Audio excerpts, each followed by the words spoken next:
স্রষ্টার সৃষ্টিতে রোগ আছে, রোগীও আছে, আবার হাত বাড়ালে ওষুধ আছে। আপনার হাতের কাছে আছে আপনার রান্নাঘর, সেই রান্নাঘরে পেয়ে যাবেন আপনার অসংখ্য অজস্র ভেষজ গুণে ভরা শাক সবজি, মশলাপাতি ইত্যাদি। তা আপনার রান্নাঘরে আপনি পাবেন কমলি শাক। আজকে আমরা সেই কমলি শাকের ভেষজ গুণ নিয়ে আলোচনা করব। কমলি শাকের বোটানিক্যাল নাম হচ্ছে ইপোমোইয়া রেপ্টানাস। কমলি শাকের যে ল্যাটিন ভাষায় একে বলা হয় ইপোমোইনিয়া রেপ্টানাস, অর্থাৎ কমলি শাকের থেকে যে ওষুধ তৈরি হবে তার নামও হবে ইপোমোইনা রেপ্টানাস। এটা হচ্ছে ফ্যামিলি হচ্ছে কনভলভিওলায়াসিয়া, এই গোত্রের এটা উদ্ভিদ। এটা কমলি শাক আমরা খাই, কিন্তু এর ভেষজ গুণ আমরা অনেকেই জানি না। এবং এই কমলি শাক থেকে বহু মারাত্মক ভয়ঙ্কর সব রোগ থেকে অব্যাহতি পাওয়া যায়। তার বিভিন্ন পর্যায়ে বিভিন্ন পদ্ধতিতে ব্যবহার ফলে খুব ভয়ঙ্কর রোগ থেকে আমরা অব্যাহতি পেতে পারি। কিভাবে আমরা বিভিন্ন পর্যায়ে কিভাবে আমরা কমলি শাক ব্যবহার করব? আফিনের বিষক্রিয়া এ মন্ত্রের মতো কাজ করে। অনেকে আফিন খেয়ে যদি ঢলে পড়ে, তখন কি করা যাবে? হাতের কাছে ডাক্তার নেই, বুদ্ধি নেই, আপনি দিশাহারা। কি করবেন? আপনার রান্নাঘরে রয়েছে কমলি শাক, সেই কমলি শাকের রস করে আন্দাজ 1 ছটাক মতো খাইয়ে দিন, তার বিষক্রিয়া নষ্ট হয়ে যাবে। অনেক অল্প বয়সের ছেলে মেয়েরা বন্ধু বান্ধবদের পাল্লায় পড়ে, অর্থাৎ যৌবনের চাঞ্চল্যের কু অভ্যাসের জন্য, কু অভ্যাস বলতে আমরা এখানে খোলাখুলি বলতে পারি, অনেকে হস্তমৈথুন করে, মাস্টারবেশন। উঠতি বয়সের ছেলেরা অনেকে মাস্টারবেশন করে, আর অত্যাধিক এই হস্তমৈথুনের ফলে তার শরীর হাড়জির হয়ে যায়। আর ঘুমানোর সময় সে স্বপ্ন দেখে, সব রঙিন রঙিন স্বপ্ন দেখে, আর সেই স্বপ্ন দেখে তার শুক্রস্খলন হয়, অর্থাৎ তার ডিসচার্জ হয়ে যায়। এইভাবে কিছুদিন চলতে থাকলে তার হাত পা জ্বালা করে, তার খিদে থাকে না, লস অফ অ্যাপিটাইট হয়, মুখে জল আসে, পড়াশোনা মনোযোগ থাকে না, কিছু মনে রাখতে পারে না, অর্থাৎ লস অফ মেমোরি। এরকম লক্ষণ থাকলে সেক্ষেত্রে কলমি শাকের রস 2 চামচ, 4 চামচের 2 চামচ, তার সঙ্গে 1.5 গ্রাম মতো অশ্বগন্ধা যে মূল শিকড়, তার দাস নিয়ে সঙ্গে একটু দুধ মিশে খেতে দিন। এর দ্বারা তার এই সমস্ত লক্ষণগুলো দূর হয়ে যাবে। সাথে সাথে তার যে কু অভ্যাসের ফলে ব্যাড এফেক্ট অফ মাস্টারবেশনের জন্য তার যে শুক্র পাতলা হয়ে যাচ্ছিল, সেই শুক্রটা আস্তে আস্তে গাঢ় হবে। আমরা অনেক সময় দেখি কোলের বাচ্চারা রাত্রে জেগে থাকে আর দিনের বেলা পড়ে পড়ে ঘুমায়। গ্রাম গায়ে এর অনেক রকম ব্যাখ্যা আছে।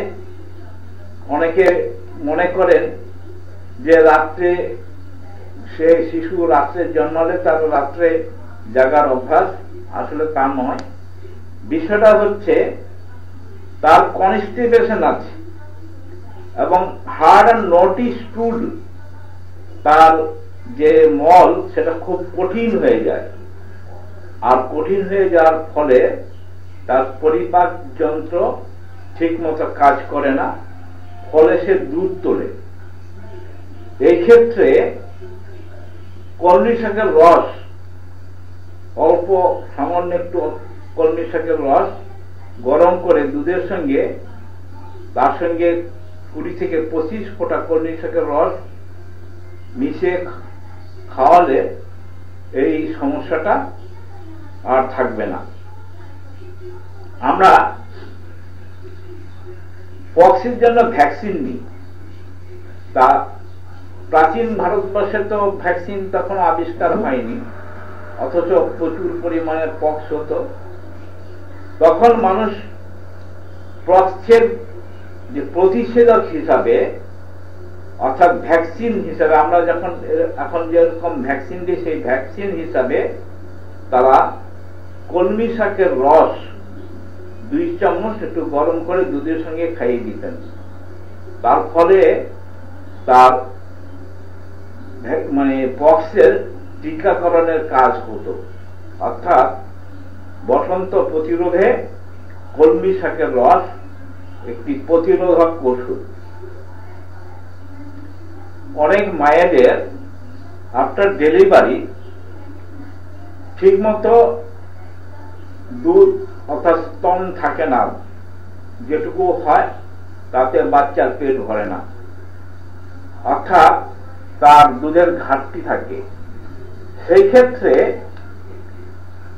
কলমি শাকের রস 2 চামচ একটু গরম করে দুধের সঙ্গে মিশিয়ে সকালের বিকালে যদি খাওয়ানো যায়, তার সাফিসিয়েন্ট মিল্ক, সাফিসিয়েন্ট দুধ তার তৈরি হবে, বাচ্চাকে খাওয়ানোর পক্ষে যথেষ্ট হবে।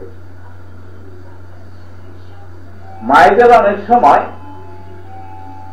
আফটার ডেলিভারি যে সমস্ত মায়েদের বাচ্চা দুধ খায়, তাদের একটা ব্রেস্টে একটা রোগ হয়, তাকে আমরা বলি ঠুনকো। এই ঠুনকো রোগে হলে তার ওই যে প্যাসেজ দিয়ে মিল্ক বের হয়, অর্থাৎ মায়েদের ব্রেস্টের যে প্যাসেজগুলো, নালী দিয়ে যে দুধ বের হয়, সেই প্যাসেজগুলো বন্ধ হয়ে যায়। ফলে হয় সেখানে ফুলে যায়, যন্ত্রণা হয়, প্রচন্ড যন্ত্রণায়, সে সঙ্গে জ্বরও হয়। তা একে বলা হয় ঠুনকো জ্বর। এই ঠুনকো জ্বরে কলমি শাক একটা অব্যর্থ ওষুধ। কি করতে হবে? কলমি শাক বেটে অল্প গরম করে ওই ব্রেস্টে লাগাতে হবে এবং ওই শাকের রস দিয়ে ধুয়ে ফেলতে হবে। এটা কয়েকবার করার পরে ভিতরে দুধটা পাতলা হয়ে তার প্যাসেজটা ঠিক হয়ে যথারীতি সেই ব্রেস্ট মিল্ক নির্গত হবে এবং তার জ্বালা যন্ত্রণা, জ্বর সমস্ত কমে যাবে। একরকম রোগ আছে, তাকে বলা হয় গনোরিয়া। গনোরিয়া হলে ইউরেথ্রা অর্থাৎ প্রস্রাব নালীতে, প্রস্রাব দ্বারে জ্বালা যন্ত্রণা হয়, তার সঙ্গে পুষ পড়ে। এটা খুব উৎকট রোগ এবং এই রোগ বংশ পরাক্রমে হয়। আরেকটা হচ্ছে এই গনোরিয়া রোগটাকে আমরা বলি ভেনারেল ডিজিজ, যৌন ব্যাধি গনোরিয়া আক্রান্ত কোন পুরুষ বা মহিলা তার বিপরীত লিঙ্গের সঙ্গে যখন মিলিত হয়, তার ফলে এই মিলনের ফলে সেই বিপরীত লিঙ্গের পুরুষ বা মহিলা তারও এই রোগে আক্রান্ত হওয়ার সম্ভাবনা থাকে, তারও হয়, অর্থাৎ তারও সেই রোগটা হয়।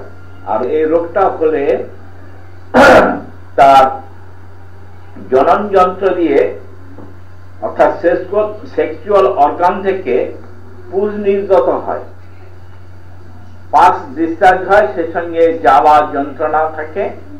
সেই ক্ষেত্রে কলমি শাকের রস 4-5 চামচ অল্প ঘিয়ে একটু ভেজে নিলে বা সাঁতলিয়ে নিয়ে তা কয়েকদিন খেতে হবে, এবং কয়েকদিনের মধ্যেই দেখা যাবে তার সেই জ্বালা যন্ত্রণা পুজ পড়া বন্ধ হয়ে গেছে। বোলতা বা ঝিমরুল মৌমাছি এই সমস্ত ফুল ফোটালে প্রচন্ড জ্বালা যন্ত্রণা হয়। এই জ্বালা নিবারণের জন্যে, অর্থাৎ এই সমস্ত পোকামাকড় ফুলের জ্বালা নিবারণের জন্যে কলমি শাক বেটে লাগালে জ্বালা তৎক্ষণাৎ কমে যায়। নিমখ ফোড়া, অর্থাৎ যে ফোড়াতে মুখ হয় না, দলা কষ্টের মতো থাকে, জ্বালা যন্ত্রণা থাকে, ভিতরে পুজ রয়েছে অথচ বেরোতে পারছে না, আর মনে হচ্ছে সেই ফোড়াটা ফেটে গেলে সে রেহাই পাবে, অসহ্য জ্বালা যন্ত্রণা। এই থেকে অব্যাহতি পেতে গেলে আমরা কলমি শেকড় ও ডগা একসঙ্গে বেটে ফোড়ার উপর প্রলেপ দিলে ফোড়ার মুখ হবে এবং ফোড়া পেকে ফেটে বেরিয়ে যাবে। তা আমরা যে সমস্ত শাকসবজি খাই, আমরা যে সমস্ত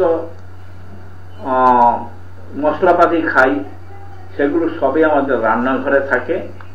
তা রান্নাঘর হচ্ছে আপনার একটা উৎকৃষ্ট ফার্মেসি, যে ফার্মেসিতে আপনি সমস্ত ধরনের রোগের ওষুধ পাবেন এবং সেটা হাত বাড়ালেই আপনি পাবেন। শুধু আমাদের জানা দরকার তার ভেষজ গুণ। এই ভেষজ গুণ জেনে আমরা যদি ঠিক প্রয়োগ করতে পারি, আমরা সমস্ত ধরনের চিকিৎসা ঘরে বসেই, রান্নাঘর থেকেই আমরা চিকিৎসা করতে পারবো। তাই আমাদের এই ক্ষুদ্র প্রচেষ্টা আমরা চেষ্টা করব